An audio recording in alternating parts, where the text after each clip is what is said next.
সেদিন গিয়েছিলাম আমার এক স্কুল ফ্রেন্ডের ছেলের ফার্স্ট ইয়ারের বার্থডেতে। তো সেখানে গিয়ে তো অনেক দিন পর বহু পুরনো বন্ধু-বান্ধবীদের সাথে দেখা হয়েছিল। অনেক এনজয় করেছি। তো সেখানে গিয়ে কী খাওয়া-দাওয়া করেছি চলো আজকে সেটাই শেয়ার করি। স্টার্টারে তো অনেক কিছুই ছিল, কফি, ফুচকা, বাট আমি শুধুমাত্র চিকেন পকোড়ার ফিশ বলটাই খেয়েছিলাম। অনেক দিন পর কোথাও গিয়ে এত ভালো চিকেন পকোড়া আমি খেয়েছিলাম। তারপরে ওদের খুব সুন্দর একটা এন্ট্রি হয়েছিল। সমস্তটা দাঁড়িয়ে দাঁড়িয়ে দেখছিলাম। তারপরে বসে পড়েছিলাম রাতের ডিনারটা করতে। এই হচ্ছে মেনু কার্ড।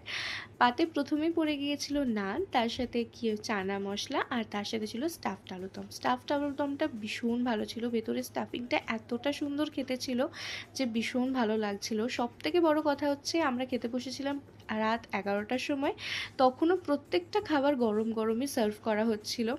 এটাই সবথেকে বড় কথা, আর যার জন্য ভীষণ ভালো লাগছিল। তারপরে ছিল ফিশ ফ্রাই, স্যালাড আর কাসুন্দি।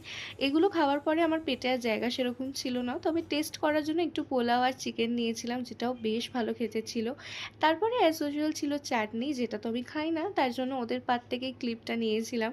দেন ছিল পাঁপড়, আর রসগোল্লাটা ভীষণ নরম ছিল। আর এই মিষ্টিটা এত ভালো খেতে ছিল, দুধের এই মিষ্টিটা রসমালাই বলে মেবি, খুব ভালো ছিল। দেন ছিল পান আর আইসক্রিম। তো that's it for today. Okay, by.